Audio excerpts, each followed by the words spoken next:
Hello there. In this video I'll be explaining the lineages and the genealogy of Saxon kings who ruled over Britain and also Germany and Poland, and as you'll see, Sweden and, well, places like that. So this will be in the form of genealogy, where we'll be tracing all the way back through the lines.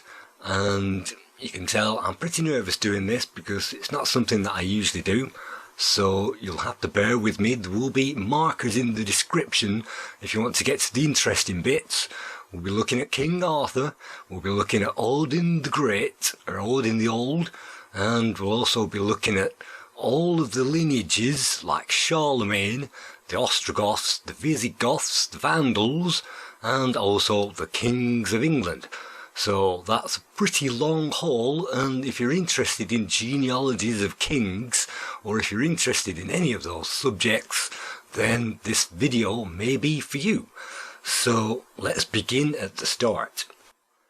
When I first began this journey, I started with my own family tree, and my own family tree, as you can see, extends for quite some time in all general directions. Unfortunately, it's very difficult to connect these lines up to anybody significant, and it's very difficult because most of these lines, if you try to click on them, will run out and they'll stop, they'll fade away, because as soon as it gets to 1400, that kind of thing, the records fade away and you can no longer find those people. So your best hope is to find somebody who's connected to someone significant. So in this case I've managed to find James Kendall of Westmoreland, who has a family crest, but even there, if we follow the Kendalls back, it doesn't quite link up to the Kendalls of Kendal, which is northern Lancashire, I think, or Yorkshire border. So Kendalls of Kendal, we still haven't linked up to them, and even though I tried my best, it's very easy to let that genealogy tree run out.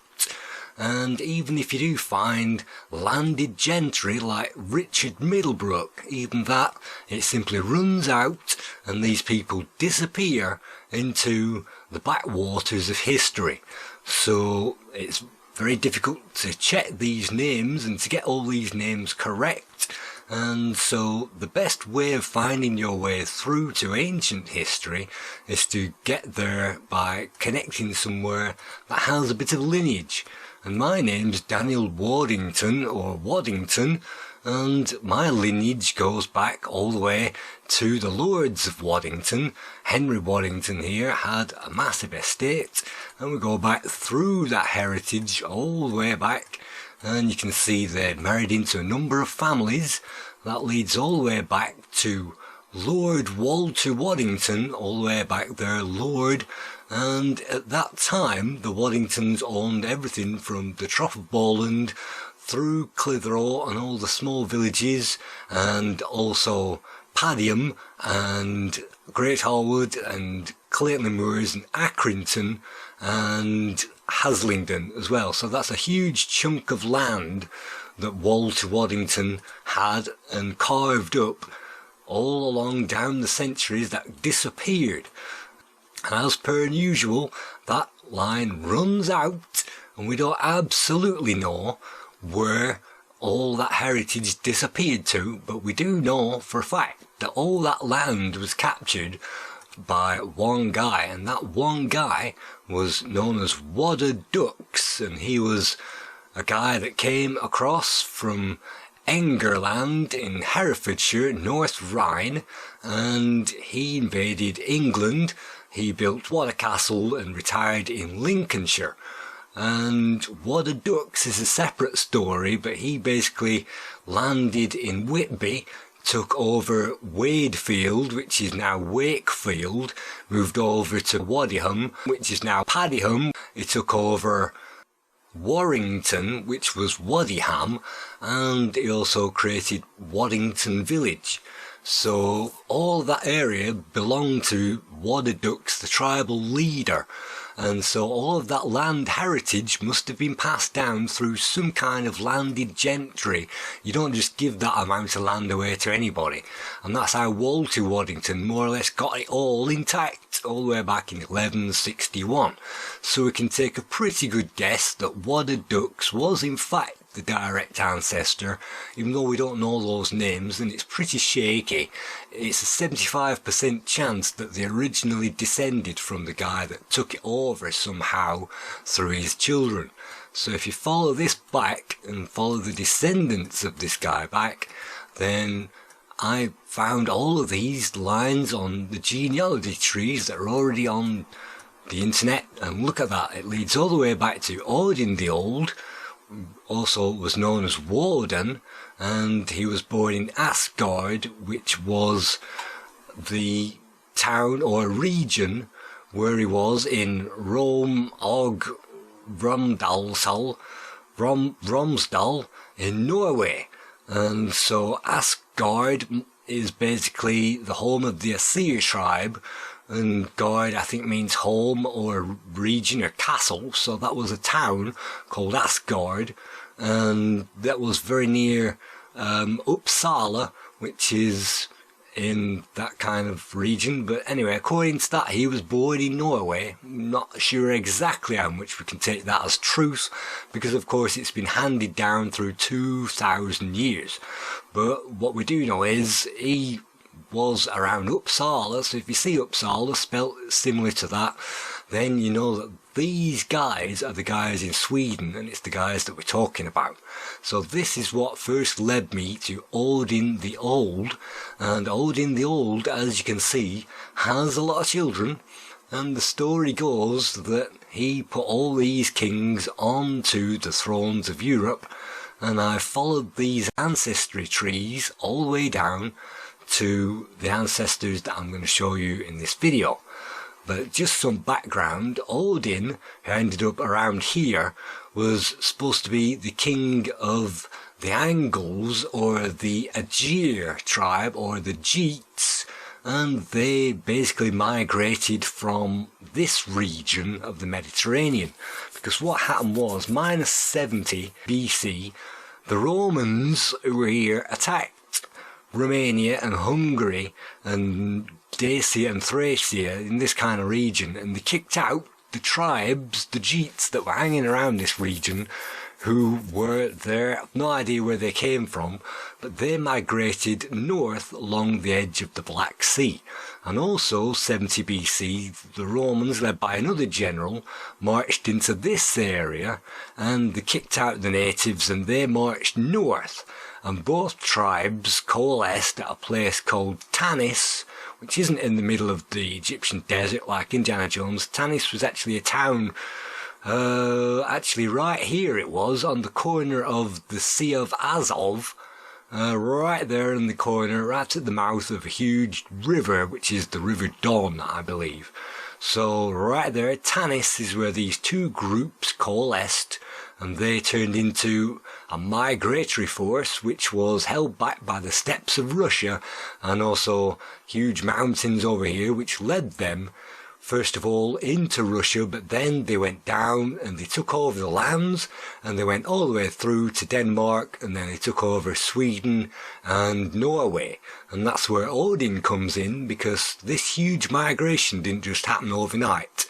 Odin appeared about 200 AD, so for 200 years these guys have been making their way up and around and up and through and down and round into this region, so Odin, when he came along, united the whole lot, because these guys were already in the land and they were ready to be taken over by a leader.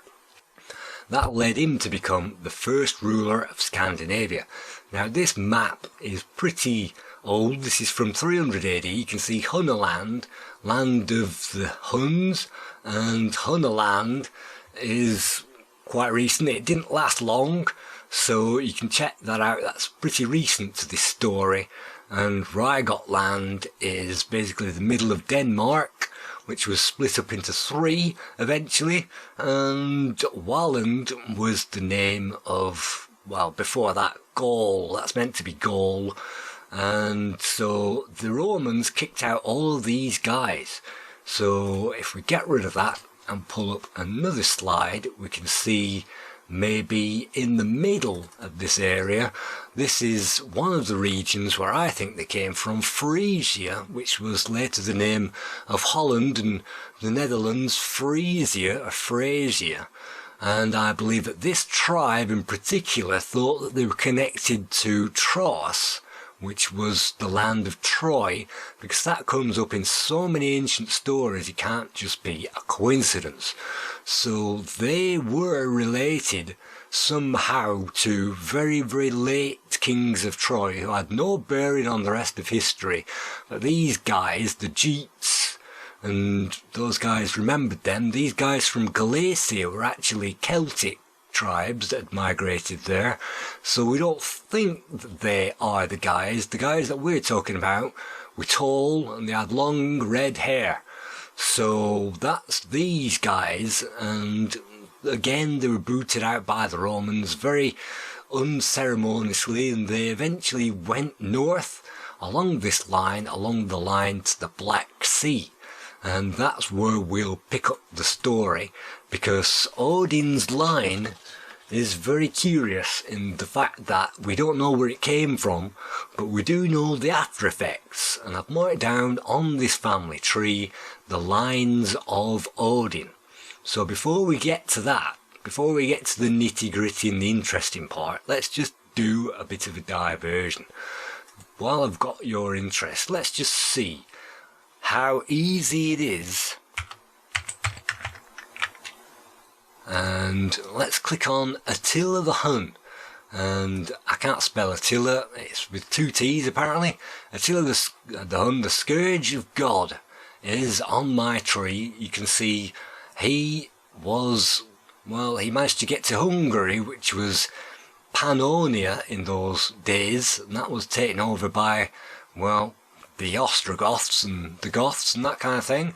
And what happened was, he married as his second wife, Gudrun, the last wife, and she was actually the daughter of one of these kings of the Burgundians. And Burgundia isn't where you think it is, because they referred to Burgundian as somewhere north, kind of in the middle of the ocean.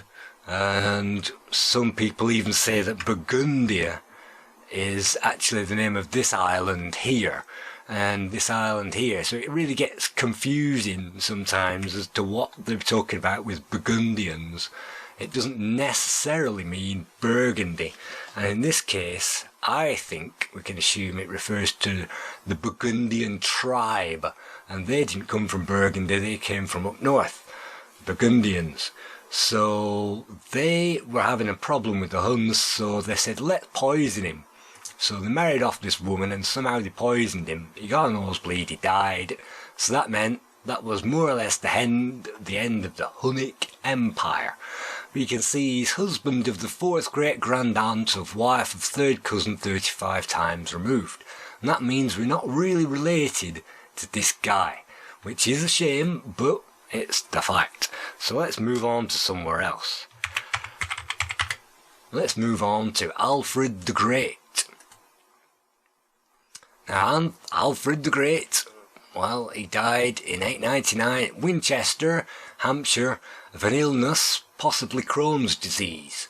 So Alfred the Great, the King of Wessex, was my 23rd cousin, 20 times removed. Well, at least we're getting a bit closer. So let's try someone else, and let's try King Arthur. And if I can find him on here, King Arthur was my father-in-law of my great-aunt of wife, 11th cousin, 32 times removed. So you can see it isn't necessarily easy to find these people. And Henry King, is that one? Okay, let's find King Henry II. I'm his 4th cousin, 28th times removed. So, wow, that gives you some idea. Let's find another one. Let's find Constantine the Great. he's on my genealogy tree. Let's check him out. He's a Roman emperor, and he died somewhere around Narcomedia and Bithynia, province of Bithynia, Imperium of Romanium. I'm not quite sure where that is off the top of my head, but I'm sure it's on one of these maps somewhere, because if we look all the way down, maybe in one of these maps, it will actually tell us the emigration of some of these tribes. And, well, Lombardia, Burgundia, that's where the Burgundians ended up. And Bithynia, I'm not quite sure. You can see Gothia, that's where the Ostrogoths and the Visigoths ended up. These are migration routes that we'll get back to a bit later on. But anyway, that's where he died. Constantine is my stepson of sister-in-law of 7th great-grandaunt of wife of the 11th cousin, 32 times removed. Fantastic. And the reason I'm clicking on the wrong side is because sometimes this interface puts it on the different side when you're clicking on somebody else. Now, let's click on, let's find Robert the Bruce, Robert King of Scots. Let's see if he's actually connected to my family tree. According to this, he's my 6th cousin, 19th removed, but I've managed to find another Bruce who ended up in Lancashire, who's relatively along these lines. So I'm thinking that he might be a relative, but I haven't filled in his direct ancestry, so I'm hoping that this guy links into the guy that I found, which was connected to the Cheshire guys who ended up in my family tree. So if that's the case, then that would reveal that he's an ancestor. So let's move on from Robert the Bruce. There's only a couple more of these. Don't worry, I'm not going through all of these. Let's find the witches. Let's find Alice Nutter. Alice Nutter was one of the famous, if not the most famous, witches of the Lancashire Witches. And you can see Alice Nutter is my 11th great-grandmother. Alice Nutter had a mother called Jane Bulcock, who is my 12th grandmother on my father's side. Not directly, but indirectly along that line. And Catherine Hewitt was also 13th great-grandmother. Now, that might sound pretty interesting, and it was pretty darn amazing when I found out all of this information. But if we follow that family line all the way back down into the Whip family, and let's try Catherine Whip, it goes all the way back. Okay, Whips, and now if we select this tree to view that line, hopefully if the server catches up, we can now follow that line, and we can follow all of the descendants. Now, unfortunately, all of the witches in Lancashire were interbred, which means the descendants were descended from each other. So if we follow this line all the way back, it leads to Robert William Nutter and John Nutter. And if we follow this line all the way back, it leads to the same place. And if we follow this line back, it leads to the same place. So it's not very nice to find that some of your descendants were inbred, but the Nutter family, I'm not quite sure where they ended up. They disappeared into the Pendle Forest, according to this, and I haven't quite found a way to link them up. But the Nutters, you can see, tree search is over here now, the Nutters are my direct descendants.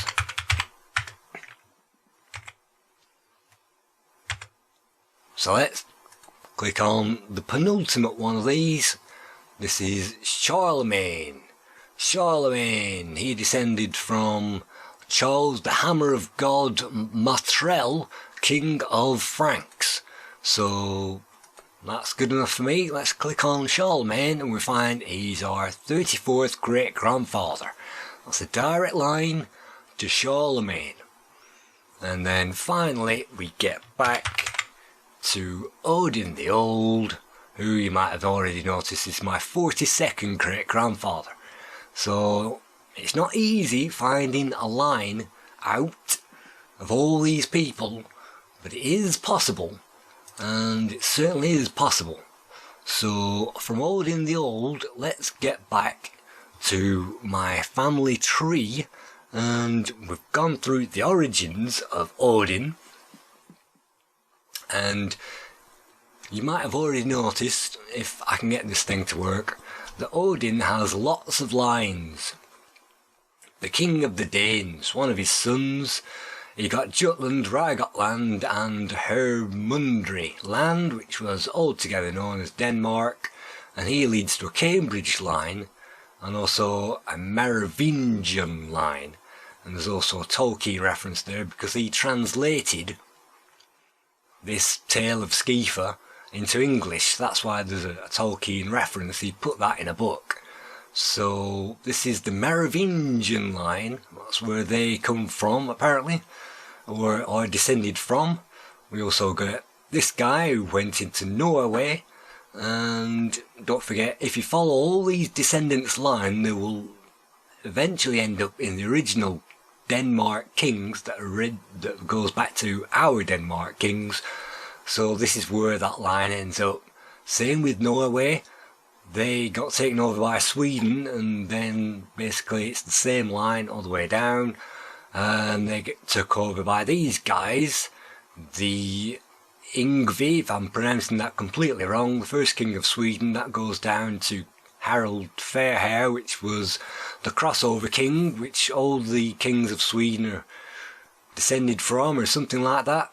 And we also get Siggy, who is the king of Franks. Now Franks isn't Frankland, that didn't exist. What we're talking about is Frankfurt. And there was a narrow corridor in Frankfurt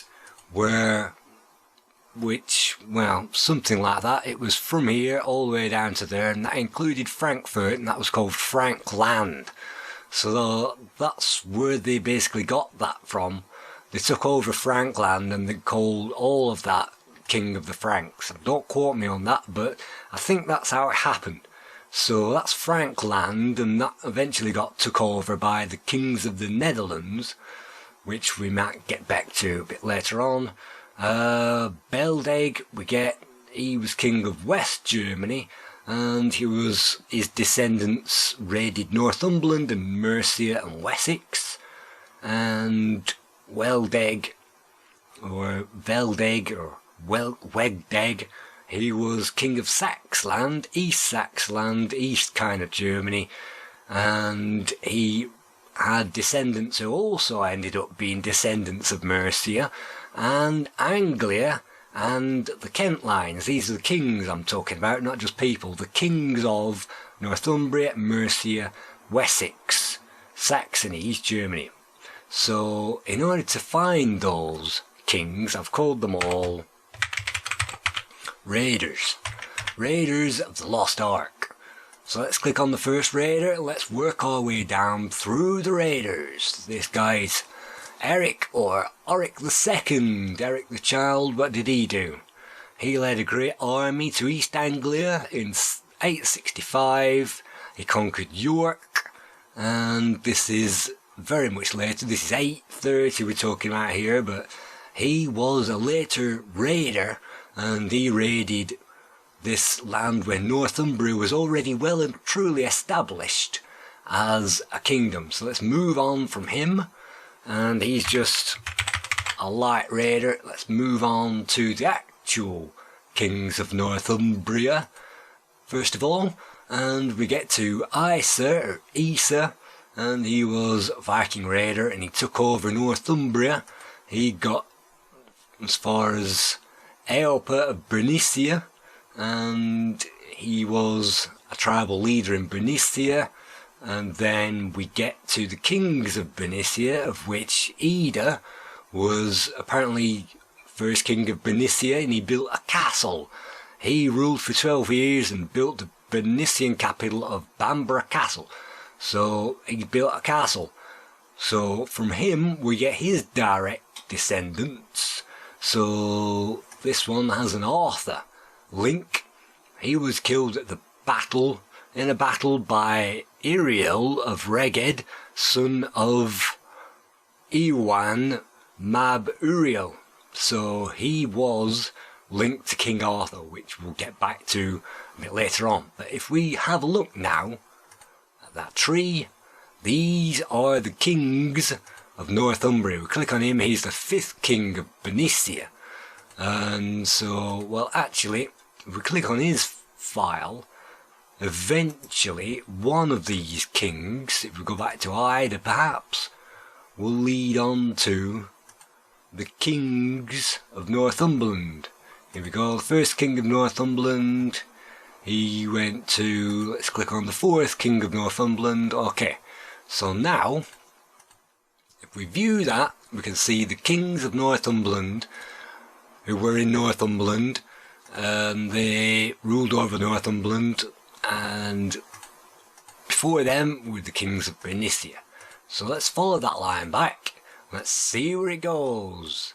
And moving through these, Alok, and the names aren't important, the dates aren't important, but what we get to is Baldeg, Balder, where we get Baldur's Gate from, Balder, and he was the son of Odin, who was Odin the Old. So it looks like, very much like, this king, this lineage was connected to Odin, and that goes all the way through the Northumbrian line. We'll get back to this line a bit later on. For now, let's get back to Raiders of that Lost Ark. If I can spell that correctly, who we've got to? Kent, Mercia, Saxon. Let's go to the other side of the country. Let's go to this guy.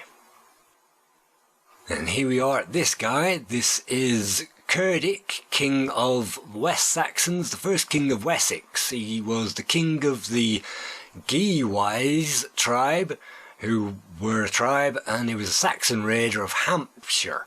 So anybody who doesn't know England at all, Hampshire is the very bottom of it, where the Isle of Wight is, right down at the bottom of it. So let's see if we can find maybe a better photo.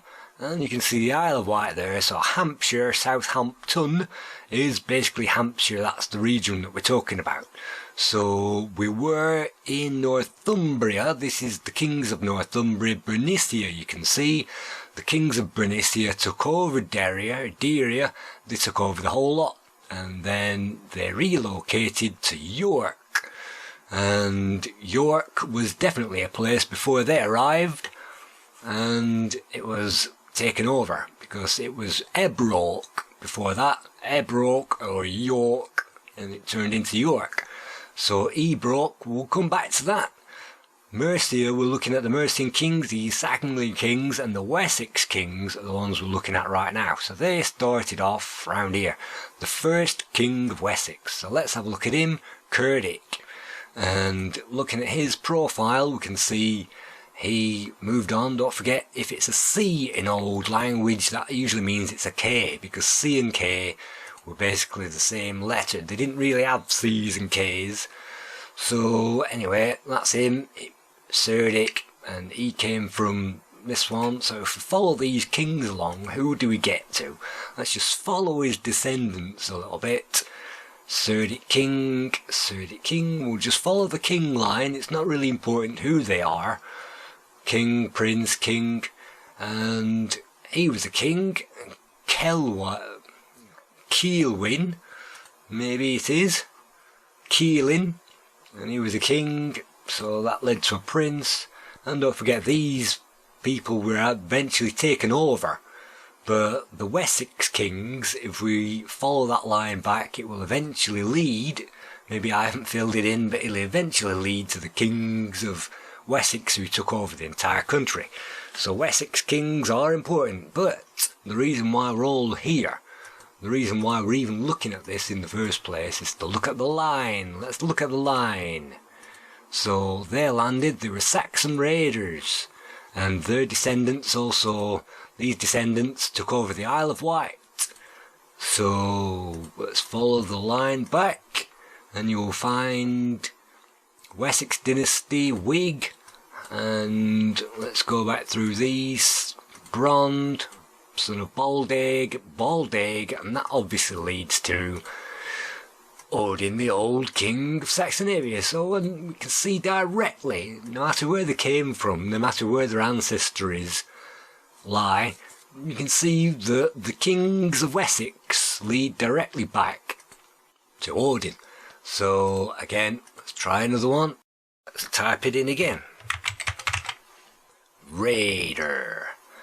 So that's the kings of Wessex. And so let's go to Kent now, because we've missed this one out. This is the king of Saxony and Kent, Hengist. It was a Geat von Saxon, which is basically, it's a Saxon. It comes from the Saxon family. And Saxon king of Saxony and Kent. And he was a Viking raider. He died in Royal Tunbridge Castle.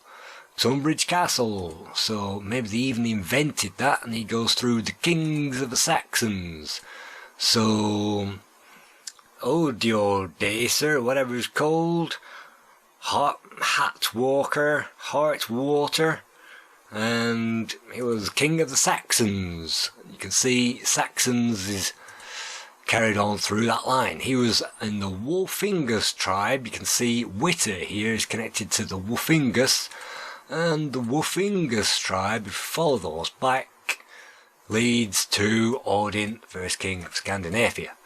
So how do we know at this point that these guys were the descendants of the first king of Scandinavia? Well, we know for a fact that some people memorised their family line, and Hengist and Horsa were known as two brothers who invaded Kent, and from Hengist and Horsa we get the Kent kings, who appeared in Kent as, well, these guys who eventually mingled with Essex, and it became East Saxia, and Sussex, I think, got taken over by Wessex, and it became that kind of thing. So these kind of things are linked. I'm not quite sure. Maybe they did take over Sussex. It's in the same colour.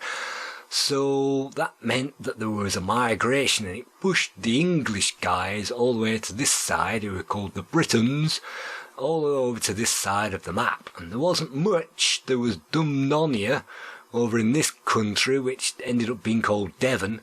There was this bit, which was where most of the Britons hung out, and there was this bit called Reged, which is the last vestiges, and it goes all the way up to here. And they were fighting against the Picts of Scotland, Pictland, and they were also fighting against these very invaders who took over Northumbria, because before that, this was Britannia, this was British land, and it got took over by these kings. So let's have a look at the kings of Mercia before we leave this. And oh yeah, the Hengist and Horsa, what they did was every night they sang the family tree, and that went back to wherever they originated from. So when Bede and everybody else came along to write down the family line, they could chant their family line going all the way back, beginning with themselves, and then their father if they were in the same room, and the grandfather, and then they would chant the lineage all the way back through the father's line, because they had nothing better to do at night than chant songs and stories. So that's what they'd do to remember their family history. So that's how Bede got it absolutely correct, even though these monks who could write and nobody else could write, they got it right, but they were phonetically wrong, because what they did, they copied the names down phonetically, and that means that we get the names, but we don't get them spelled originally. We get them phonetically translated. So that's why virtually every one of these kings has a different name, because they were translated into all these different languages. So it wasn't Wector, even though that's probably what Bede or somebody like that copied down. And it could be White Leg or Whitlack or Whitlag or Uyghur or Weoggiont or Waithel Geat, which gives away they were coming from the Geat line and the Geat heritage, and Weldeg Vaskdagger, who could be referring to his father, von Sachen, or even King Witte, King Witte the first king of the Saxons. So they're all the same guy, and they're all written down differently, but it's talking about the same guy. So they can be well, traced all the way back through the Saxony line. Eventually you get to Odin. So let's have a look again. Let's have a look. Where did we get to? Mercia. Let's have a look at this guy. Engelthew, Engelgenthe, Onggent, Mercia of the Islings or Islings tribe. He was a raider of Mercia. So if we go back to him, we find Eomer, which is another Tolkien reference. Eomer, the last king of the Angles in Anglian. And that goes through to Ikel, king of Mercia, of the Islings. That's why it was called the Isling tribe, because of King Ikel, or Eichel, or Ekel. Maybe it was called Ekel, but we know the C is a K, and the I is usually an E. Usually A-E, which means I. I-C-L.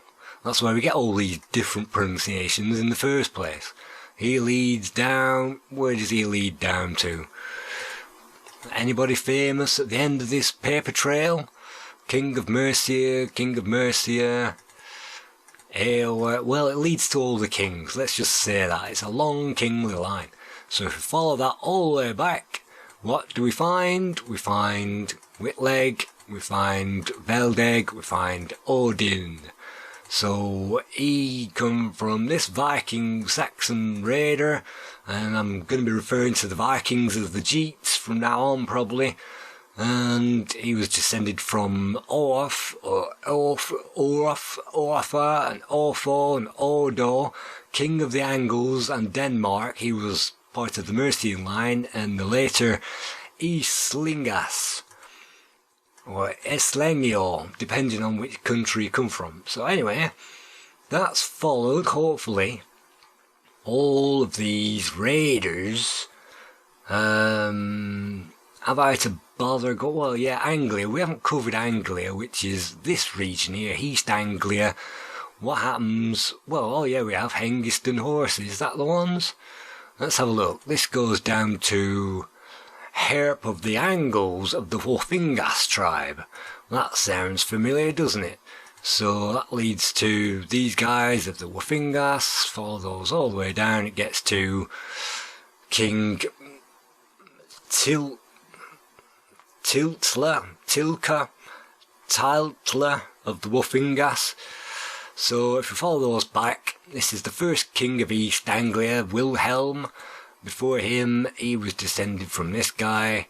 Before him, it's this guy of the Angles, the Angle tribe we're talking about. Wofangas, Tartman, Khazar, and then from Khazar, it's the Wofingas line. It leads to Witta, Veldeg, and then Vegdeg, and then obviously back to Odin. So this is East Anglia.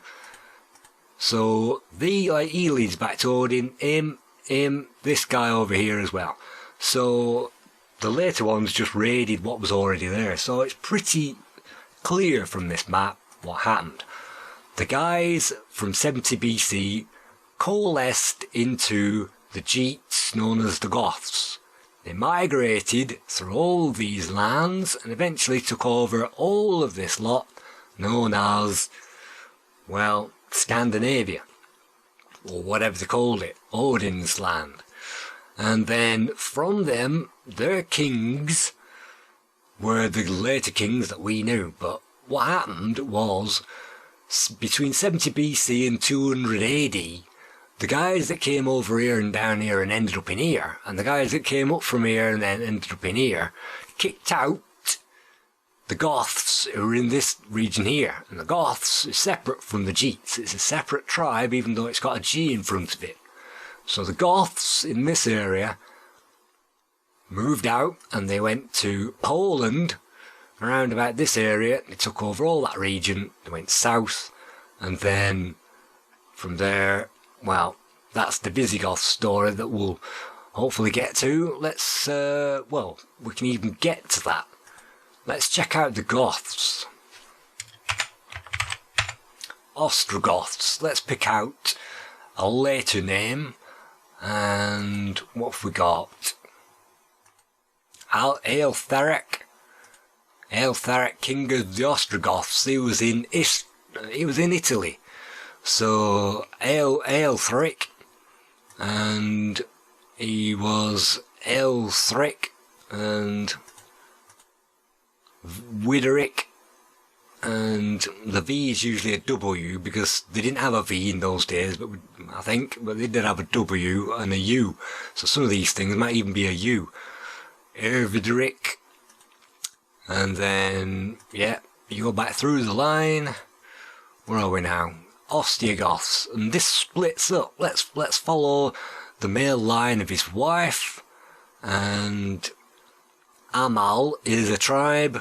Let's see, Amalfrida. So it was Frida of the Amal tribe of the Ostrogoths. Let's follow that back. We'll get to Valdorius, king of the Ostrogoths.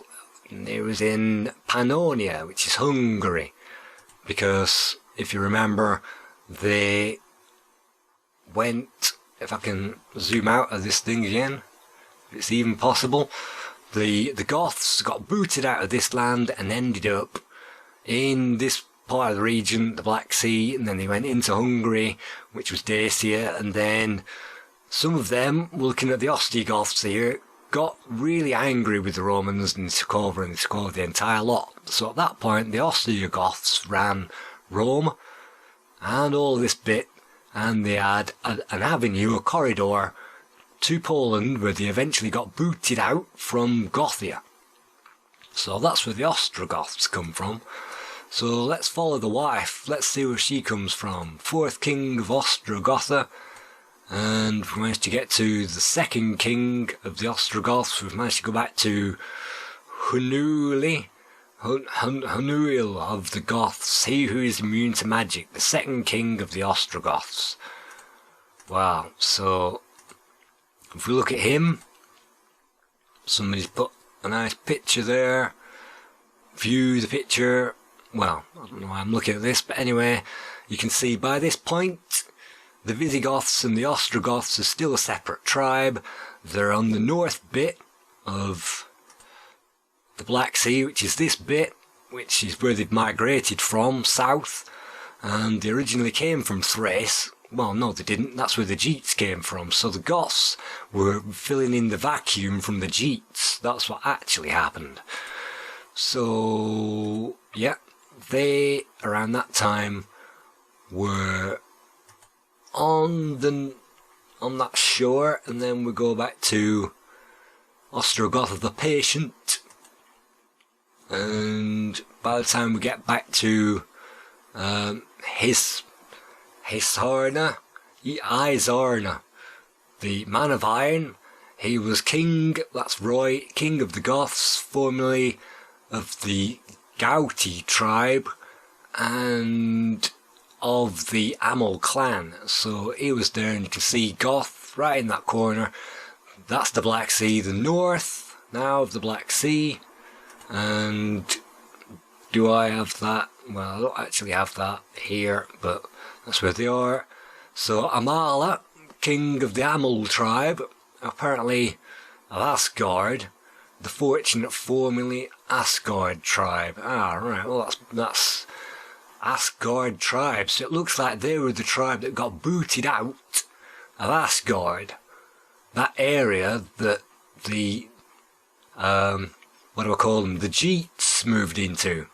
That's the Aesir, the Vanir, all those guys. So they were formerly of Asgard. That's interesting.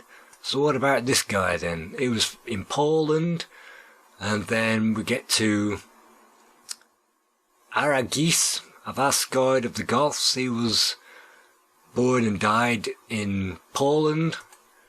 Well, let's check out the next one. Herul, 2nd king of Ostrogoths.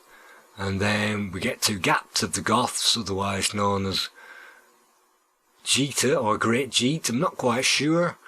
Or Gauti, that's probably what we're looking at. Gauti of the Gauti tribe.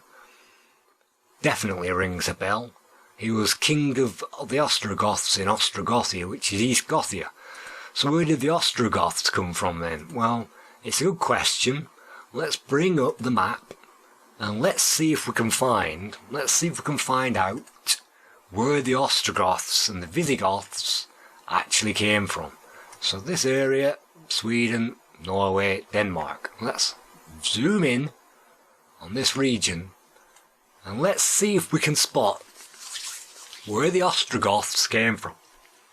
According to this, the Ostrogoths came from this area known as Ostrogothia, and they were booted out by the incoming guys, and I don't know where Geat got mixed up with this, but apparently Ostrogothia.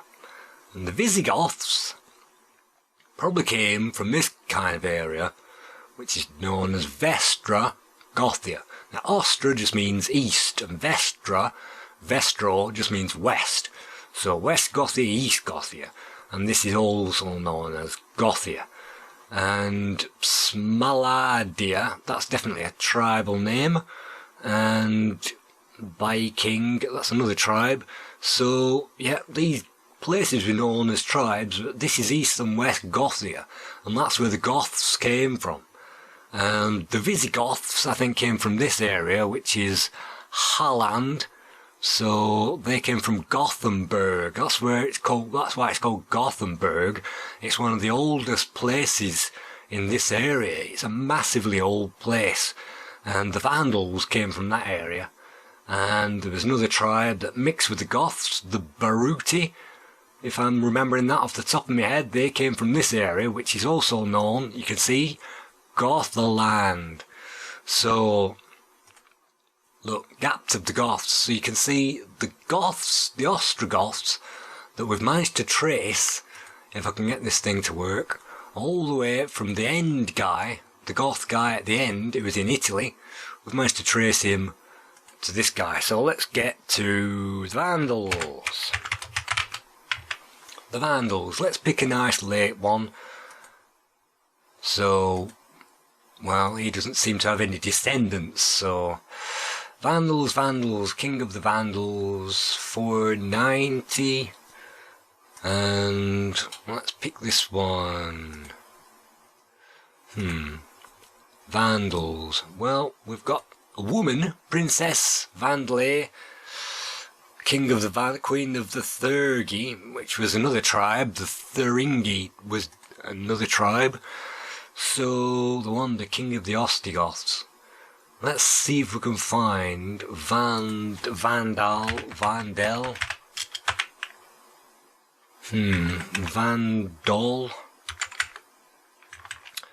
It's not giving us much, but the Vandals ended up in Carthage. So let's put that in.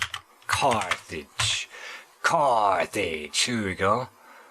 So yeah, this guy, he was the king of the Vandals in Carthage. He was born in Carthage, which is in the region of, or it was in Zucatania in Tunisia, which is in Africa, which is what the big place Africa was eventually named after, Afrique, and he was king of the Vandals. So the Vandal line took over through Spain and ended up in Carthage. So these guys are in Spain, and Pannonia, he came from Hungary. Hungary was still there in Hungary. And Ukraine, we're now getting into Scythia, Ukraine, which was, I think, Daria. And then we're now in the Danube Valley. So let's see if we can place that on the map. The Danube Valley. So I think, if I'm not mistaken, the Danube runs into the Black Sea, and it kind of goes like this, and maybe even follows that line. So the Danube Valley is that kind of region. It used to be called Dacia. Today it's probably called part of, that eastern bloc. So here we go, Germany, through we have Germany. So this is the Vandals we're looking at. King of the Heruli tribe in Scandinavia, king of the Heruli. And so we'll go all the way back, king of the Heruli. Where are we now? We're minus 100. Minus 149. and Antharius, the first king of the Heruli tribe, or Helgor, or as it would be called, the Vandals. I've no idea how Vandals got the name. Probably if you look at one of these tribes, yeah, here he is, Visalda, he could have been called Vandal, or this guy, Vandalius. So the Vandals got named after him, but originally they came, apparently, from Jonkoping, or they could have come from Visby in Gotland, which is an island. But I think that the Vandals came from there, and Silbur of the Goths, and, well, it's not giving us any information about these guys, so sometimes we might be able to find a bit of information, but not in this case. So I've managed to find the Vandals go all the way back to Gothland, because that's where they were kicked out of, and that's what led that migration all the way from Gothland all the way down. And that's how they ended up going all the way around and going into Carthage. So who have we got left? We've still got the Visigoths. So let's have a look at them. The Visigoths. Let's bring this up again. The Visigoths. The Visigoths. Who have we got? 500. Well, that leads into the Franks. I'm not sure. See again, Burgundy. I think this was the region of Kingdom of Burgundians, France. I'm not quite sure, but I think that's when they ended up, the Burgundians. What about the Visigoths? The Visigoths. I can't really find. Well, let's have a look at the next page. 420. 502. That's nice and late. Who was he? He was ruling in Barcelona. Aha! Barcelona. Is he from the line that ruled from Toledo? Is he from the Toledo line? So maybe he is. Let's just skip. Married Calpec the First. Right, okay. So we've got this king of the... It looks like King Merovech. Yeah, Merovech. So, well, King of Australia, Lothar the Old of the Franks. Where are we going now? Hold on a minute. We've lost the Visigoths. Where's the Visigoths gone? King of the Franks. King of the Franks. No, we've lost the Visigoths again. So, it's not looking like, well, it could be, this guy is from the Toledo Goths. Let's see if we can pick it up again. Swinther. King of the Visigoths in Spain. And that leads to this guy, and then this guy. King of the Visigoths. Well, anyway, they ended up in Toledo in Spain. I haven't actually bothered to write it down. Here we go. Toledo in the Visigothic Empire. So, I haven't actually bothered to write it down. This is the Toledo line. So, they're going back through Spain now. We found the same guy again, look. Amorico. And he goes to Elico Alaric. King Alaric. Well, he was a massive raider, and he's got a big backstory that I won't go into. But Alaric is definitely important. Earwax, Theodoric I of the Visigoths. So this is the Visigoth line. Aha! Alaric I. There are two Alarics. He was the second. So Alaric I is the guy. King of the Visigoths. He sacked Rome. He came from Pierce Island, which is Dobrogea, in the delta of the Danube in Romania. Well, that's still talking about the Danube River, which we know is that kind of area. Well, it's not on that map, so we can close that one, but this is the Visigoth line, so let's see if it goes to the Visigoths.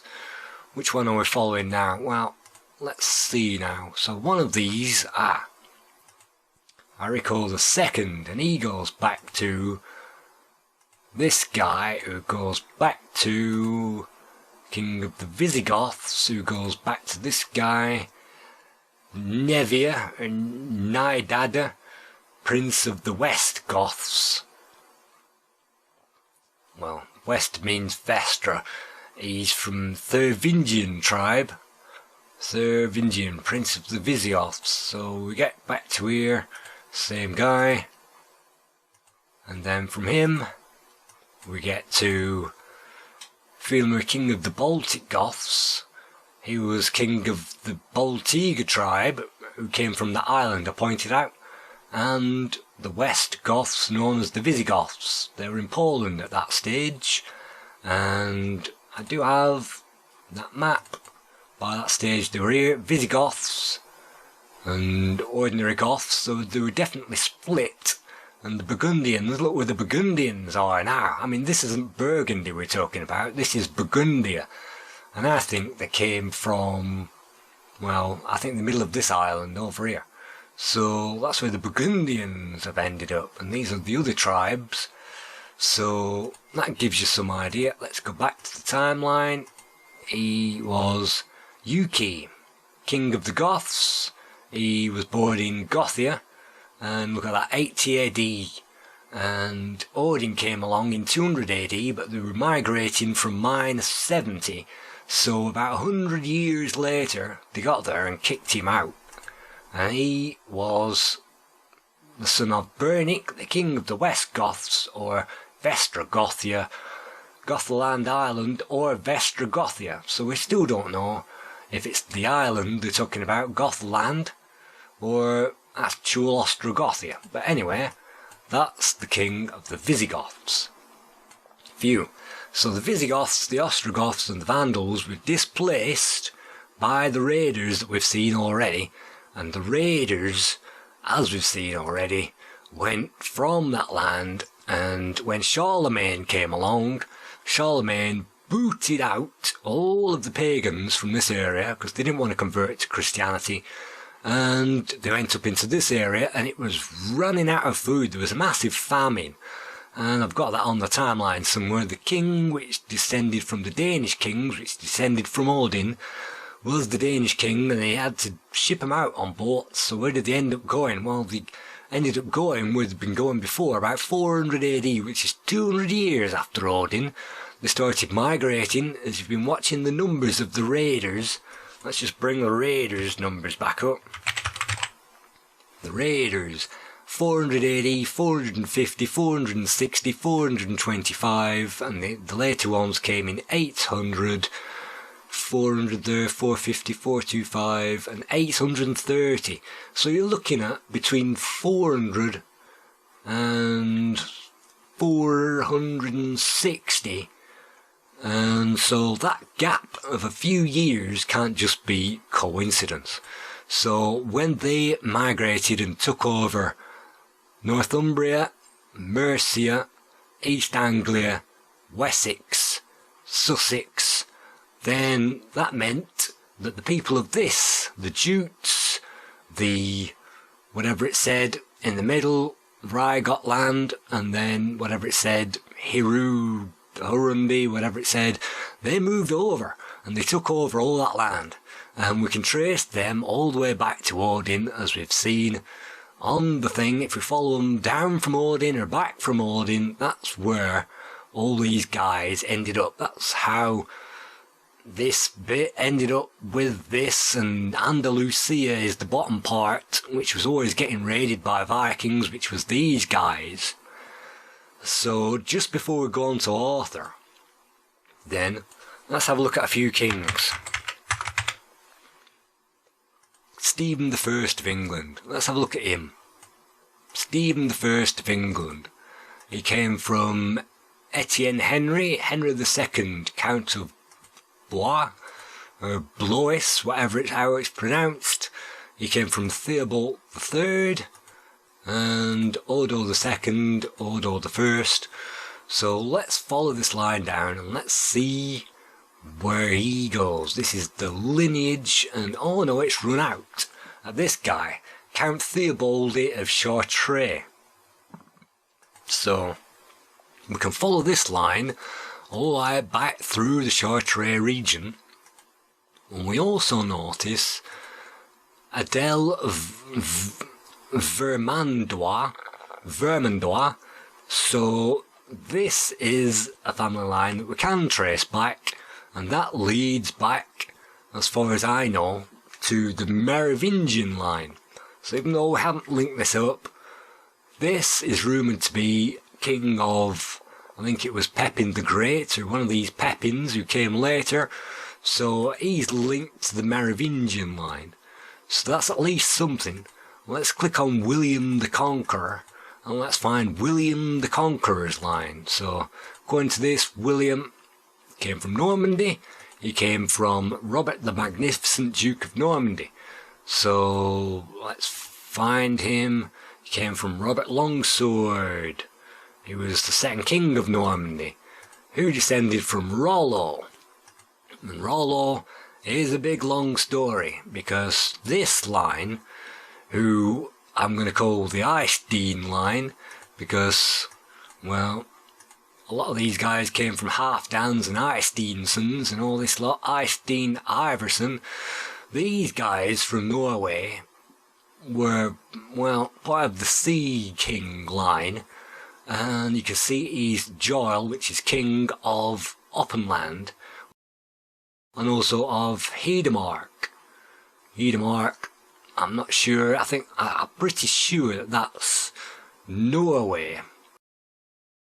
And it's not actually labelled, so Hedemark is probably somewhere around this region. I'm not quite sure, but I'm sure if you find it, then you'll know better than I have.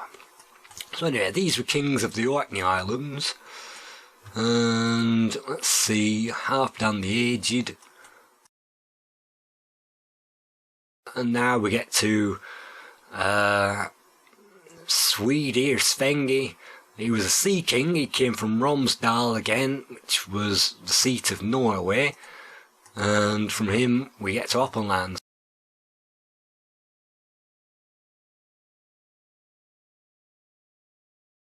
So this was another sea king, a king of the sea. So let's go back through all these sea kings.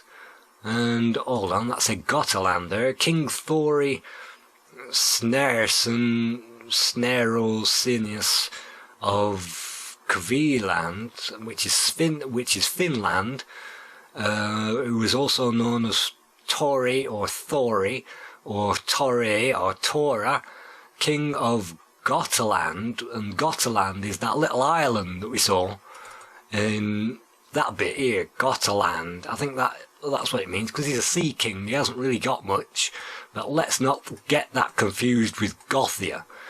And so let's follow him back, let's see where they go, and it leads all the way back to this guy,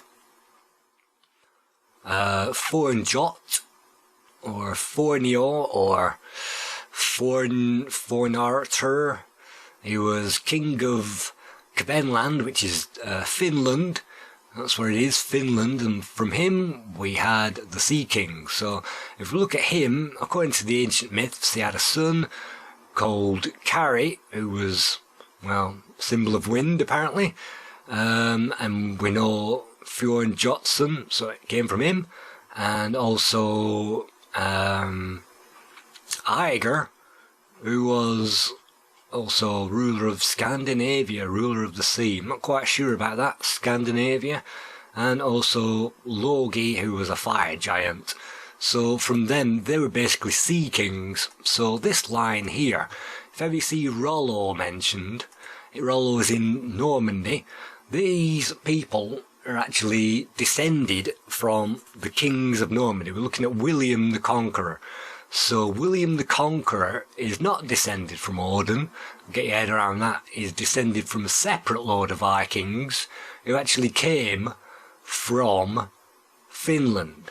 So the kings of England, that were in England, all of them, apart from the Britons, were descended from Odin. And the people of Normandy were actually descended from Finland by a different group of sea kings, and they invaded us. So it's the Vikings again, only you'd think they were French, but they weren't. They were Vikings, so they invaded us. So that means that we were owned by the Celts, who owned all of this land here, and then the Romans, who owned all of this land here, And then Odin's guys, well, the Britons, who were the remnants of the Celts, Odin's guys, who owned virtually all of that, and then the Finnish guys, who took over Normandy and took over that line, which leads all the way up. So that's him. This is the line of the King of Stephen. So before we finish off, I think we've already seen Henry II, but let's check it out anyway. Henry II of England, he was descended from the Plantagenets, who were counts of Maine. So that goes for Geoffrey the First Viscount of Chateaudun of Chartres. You can see the Chartres again.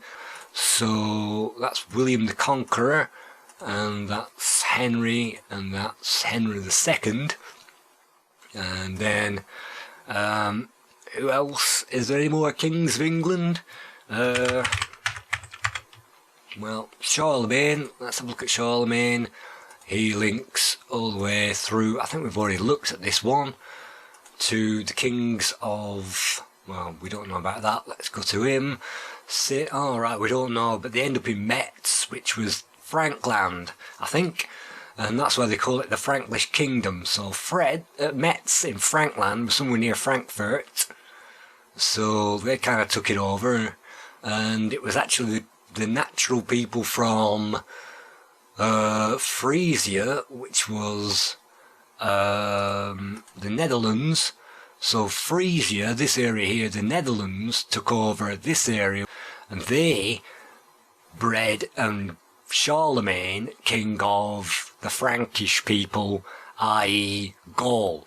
So that's where you get Charlemagne from. And so let's have a look at this one. This is Bertrand of Priam, Herberto of France, Theodoric. So we're not really getting very far with this one, but it's saying that they descended from the mayor of the Palace of Austrasia.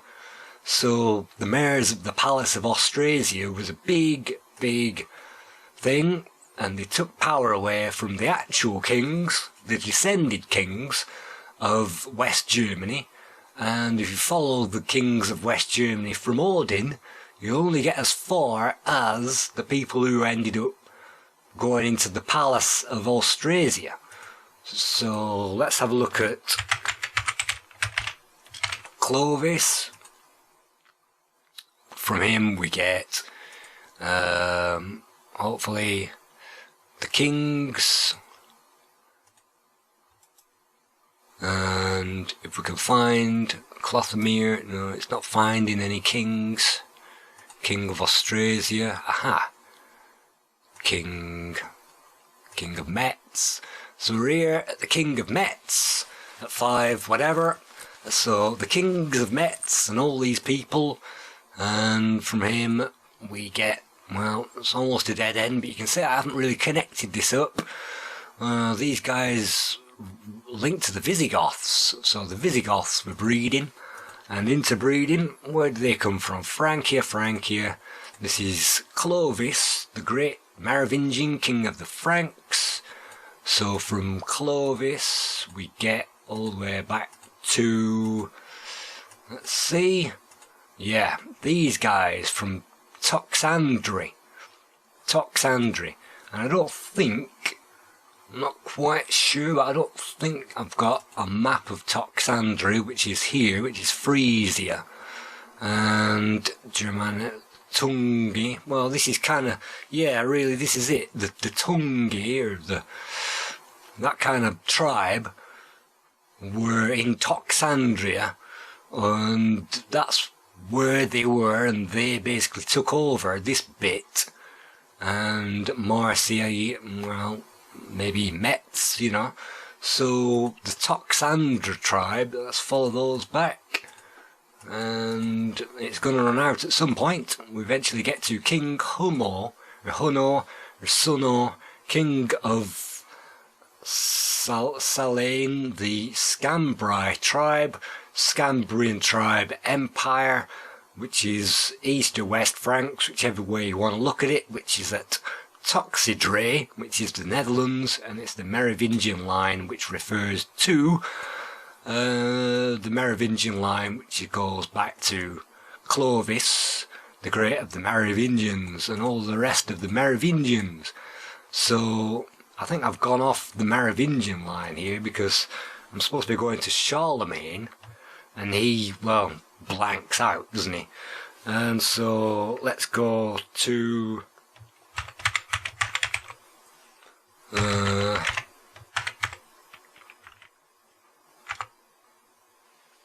Eleanor of Aquitaine.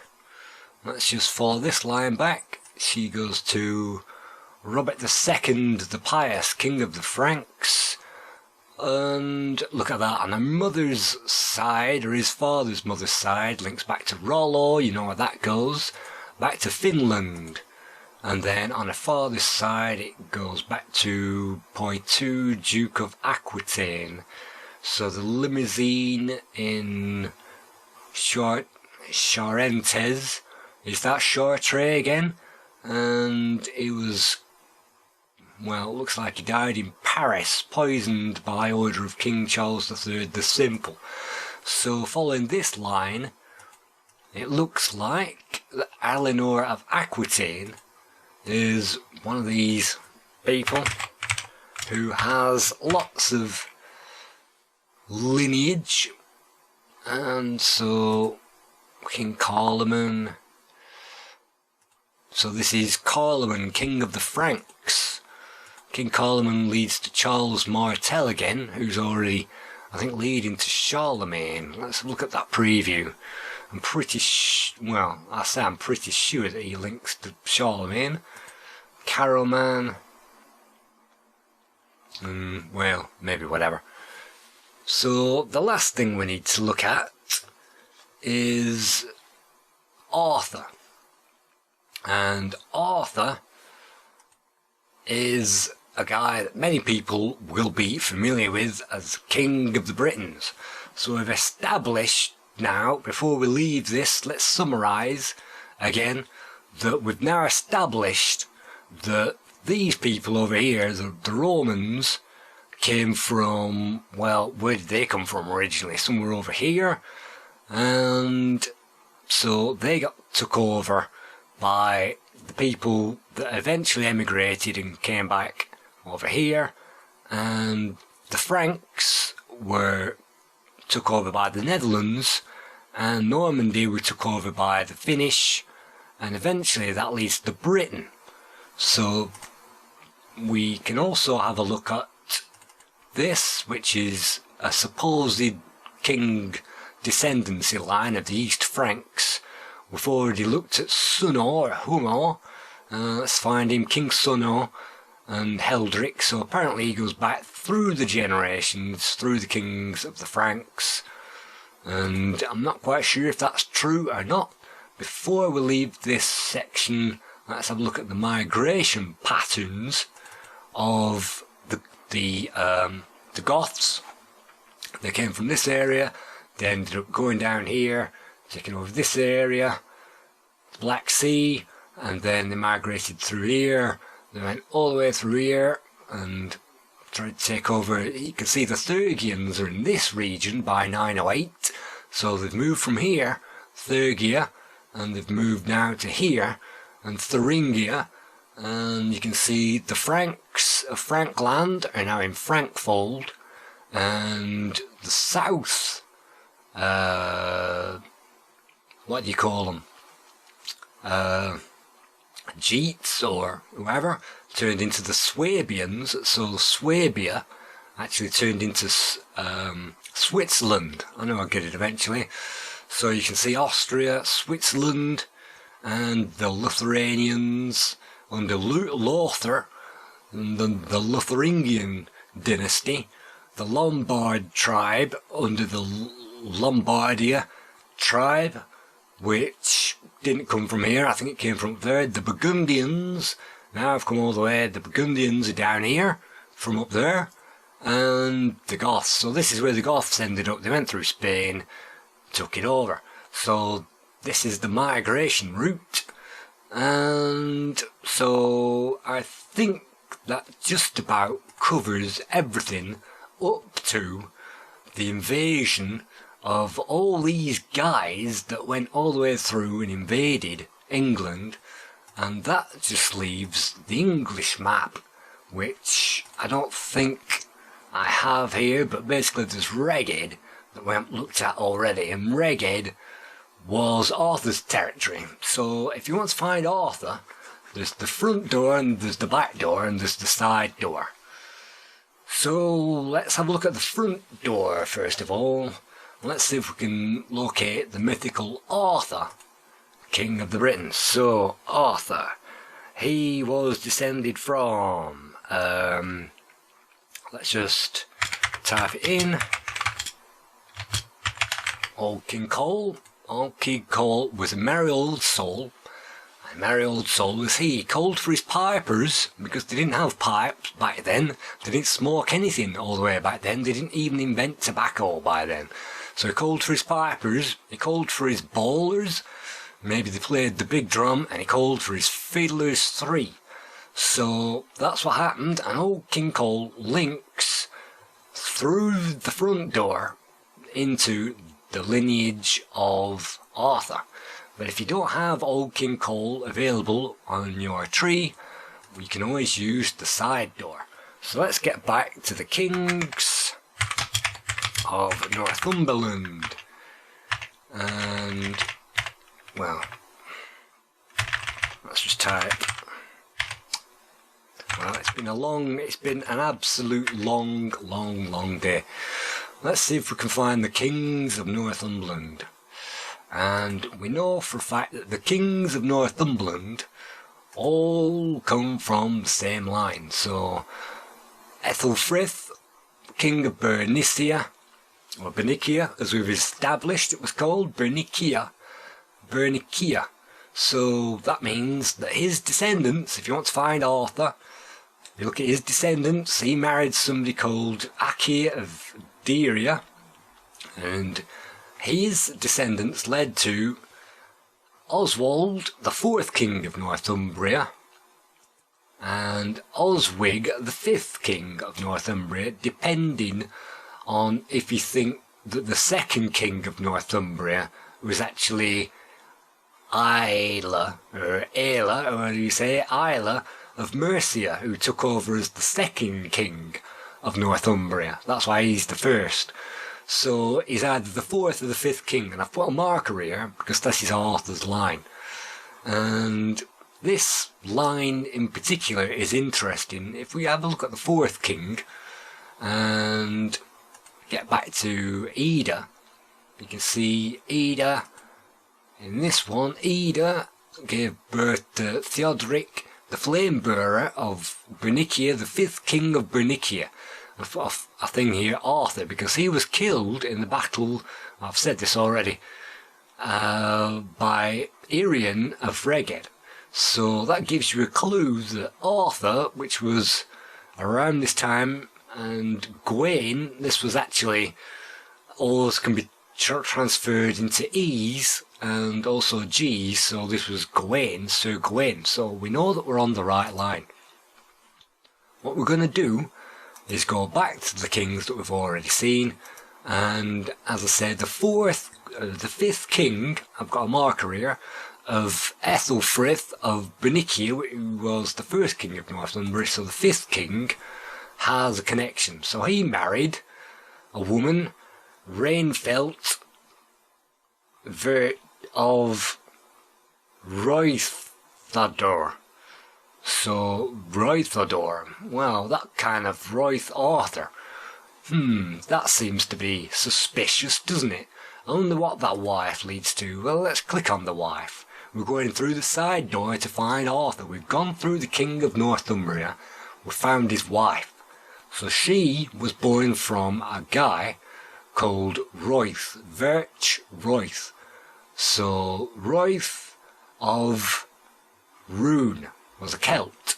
So her father was Royth of Rune, and Rune was actually Prince Rune of Irian and Irian was a prince. So we've got Prince Rune, so his father must have been Irian of Sinfark.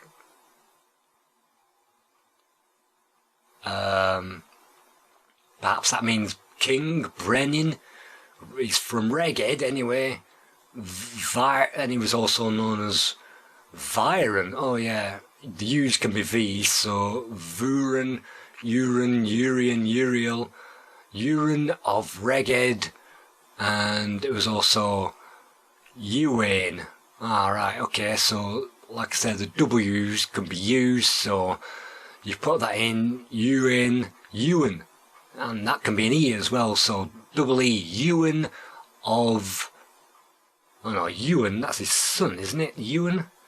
Yeah, that's his son, Ewan, so I'm not quite sure whether Ewan of Uren is there, because this is Uren there. So actually, let's get rid of that, because so many conflicting stories. I don't really want to get this wrong. And Ewan of Iriel, well, we know his father wasn't Irian, so let's get rid of that. Save it up. So Irian was beheaded on the order of cousin Morgan ap Colhen.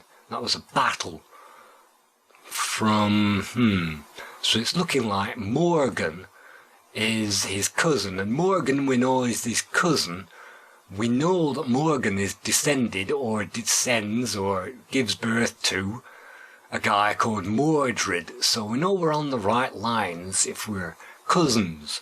And I haven't linked, well, I have linked him up, but I can't remember how to find him now, so somewhere Morgan is on there. So if you find Morgan, he's a cousin of Iriel. And so we're getting closer now, because we've found Sir Gawain. And Sir Gawain is a knight. He was known as Ewan of Irian. And Sir Gawain, Ewan, Arthur, knight. He was buried at Clan Forhail, Clan Forhail, Clan Helud, which places it in Penrith, Cumbria. So we're getting some idea of the battles of Arthur by the way that they died. Double L means a h sound, so clan usually means clan, actually, which, you know, so I'm not quite sure, but anyway, that's him. And we know he is connected to Arthur. So how do we get to Arthur? We've walked through the side door now. We find Urien. Let's have a look at the tree. If we go back and follow Urien, who was the father of Sir Gawain, he leads all the way back. Let's see who we get in here. And Reged, Northumbria. And he leads back to these guys. And I think we're still in Reged here. Let's see if it gives us any clues. Now we're in Wales. So, yeah, the people of Reged and Wales and Dunmoria were basically the Britons. So that's where they came from, Wales. They were pushed out by the Mercians, and the Mercians were then pushed out by the Wessex guys. So the Britons were in Wales, even though Wales already had their own Celtic ancestry. So where are we now? We're in Powys in Wales, which is North Wales, of the Powys tribe. Let's see, we're going back, and well, it disappears in Wales. So this guy, Ewan, on that line, it disappears, and it doesn't look like we've traced any more. Let's have a look at Ewan's wife, and it looks like she goes all the way back along this line, so we're still in Wales, and she goes back to Bran, King of Zulia, South Wales. We've heard that before. Siluria. King of Silurian, South Wales. So he goes Bran of South Wales, and that's where the trail ends.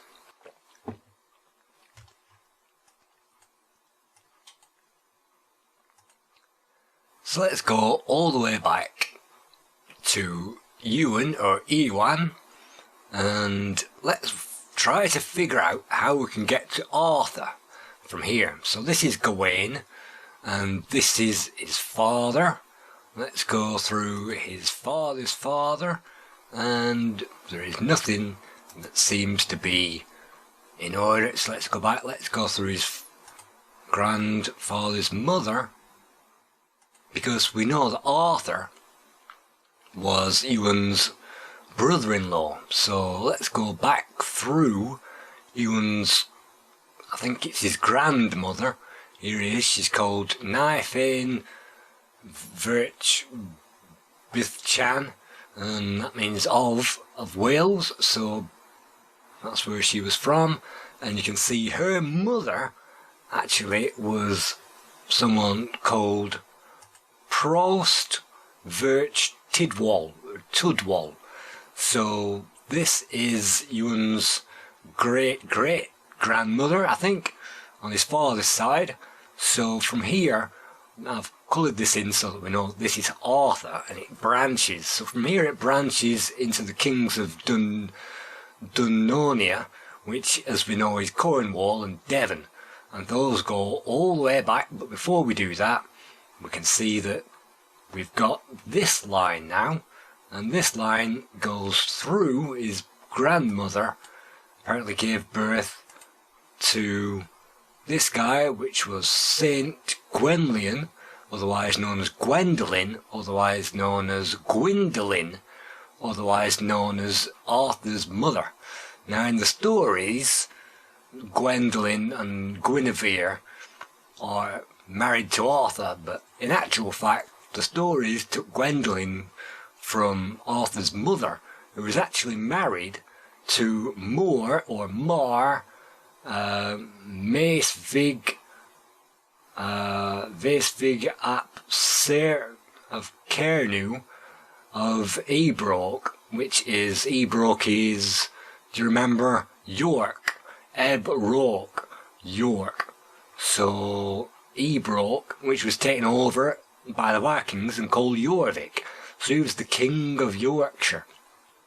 And so More from, you know, Gwendolyn, or whatever you call it, gave birth to Arthur, King Arthur, and from Arthur we get his son Oliver, who is basically the guy who took over from Arthur, and he's known as Oliver of the Great Army. He's known as Ufer, Elifer, and Ap Arthways. So you know it's his son, King of Ebroch, which is York, or that region around York, and he's King Arthur's son. So Oliver is basically remembered for half of King Arthur's battles, because half of, well, some of King Arthur's battles, as far as I know, ended up happening after his death. So according to this, well, from 450 till 540, so unless King Arthur lived for 90 years, his final battles happened after he died. So if we can imagine that Arthur 450, so he probably died at 520 actually. So if we look at 520, he could have died during the 9th battle of Arthurian legend in the City of the Legion, York. York, ladies and gentlemen, from the Romans. And so Arthur was known as Uther, and that's where we get confused by his father, who was supposed to be called Uther. But Uther, the Pennine Dragon, was the guy that seduced Gwendolyn, and he's the guy, and she was from, if you remember, from the Gwendolyn, if you look, she was descended from the kings and queens of Dunmonia, which is Devon. So that kind of links up. So Arthur the Pennine dragon. Where do we get dragon from? Well, a couple of years before, the Welsh dragon came up because a castle fell down, and a certain person said, well, your castle's falling down because there's a white dragon and a red dragon fighting underneath the castle. And that's where the Welsh dragon came from, and the red dragon. And so all these Welsh dragons were simply the princes and the kings of Wales. So Arthur, the Pennine dragon, was basically just saying that he descended from all the other Welsh dragons. So Arthur, the Pennine dragon, is the Pennine region, which was separate in those days, and could or could not mean Reged. So there is a separate dynasty of Reged, which Ilian, or whoever I pronounced his name, is part of. So yes, it all gets very confusing, but this is Arthur the Pennine dragon, rather than Pen dragon, Pen meaning hill. And it can also mean Pen of the Pennines. Where does Pen of the Pennines come from? Well, surprisingly, when the Romans invaded and came through, they noticed that the backbone of England had a row of hills down it, very much like their land in Italy, which had a row of hills down it, called the Apennines. So what the actual Romans gave us is the Pennines, named after the Apennines. So Pennine in that particular case is a coincidence that it's also a coincidence for Welsh pen, meaning hill. So Arthur, you might notice, during one of his battles, his so-called battles, he went up to, in the 11th battle, he was on a hill called Agneed, which originally was, a hill which overlooked a mount, which Agneed overlooked Edinburgh, and Edinburgh Hill, Agneed, was later known as Arthur's Seat. So we do know it's got Arthurian legends. It wasn't anywhere near where he was born, but because they were having wars with the Picts all the time, then the kings basically had to keep on going up and up and up and fighting the Picts every so often. And this Strathclyde area in Galloway was always under heavy fire from both sides, and also the kings of Ireland as well. So that's why this Pennine region was heavily contested, and that's why we get lots of wars going on with Arthur, King of the Pennines. So that's Arthur, King of the Pennines, but there is also a back door which I haven't quite found. And the back door I can find by finding, if I can find the search again, by, did I call them, well, if we find Arthur again, Arthur, we can find some of his knights. So we've got Ewain, that's Sir Gawain, and we've got Oliver, which was Arthur II, and we've also got Arthur Pendragon, and we've also got the fleet owner, Sir Geraint. So Sir Geraint, if we follow this, leads to Mugwall again. If you've heard that before, that leads to Arthur's line, so that's where a branch comes in. And Sir Geraint, obviously you can see he was born in 460, so he was fought in the later Arthurian wars, as the legend says, Geraint, but it was actually Geraint Clydstow, the fleet owner of Erbin, King of Dunmonia. So if we follow the kings all the way back, we find all the kings of Wales, and if we go down that branch, we'll find the kings of Dunmonia, and if we go down this particular branch, King of Cernway. Well, Cernway is another name for Conway, which was another name for Powys, which is, again, the top bit of Bangor region, that bit there, the top bit. So we're still in the same North Wales area. If we follow this guy, though, let's just have a look. Does this guy lead anywhere? Yes, it does. It leads to Maximus, a Roman emperor. So another backdoor to Arthur is to find Maximus, the Roman emperor.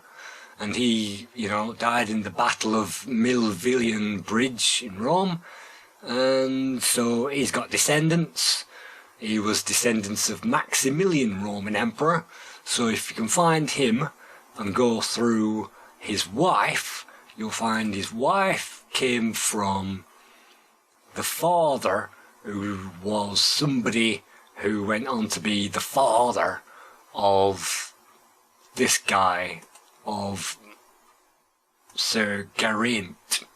So we're going through Dunmonia, Devon, and see all of these guys, the English, and it looks like if we follow this one forward, St. Urban, then we get, of course, to Sir Geraint, or Sir Gawaint, W's and R's I suppose it is, and he leads on to all the other kings of Dunmonia, because I don't think that Dunmonia was taken over by the Wessex guys, Wessex being West Saxons, Saxons being guys of Germany, Saxons referring to Odin of the Saxons.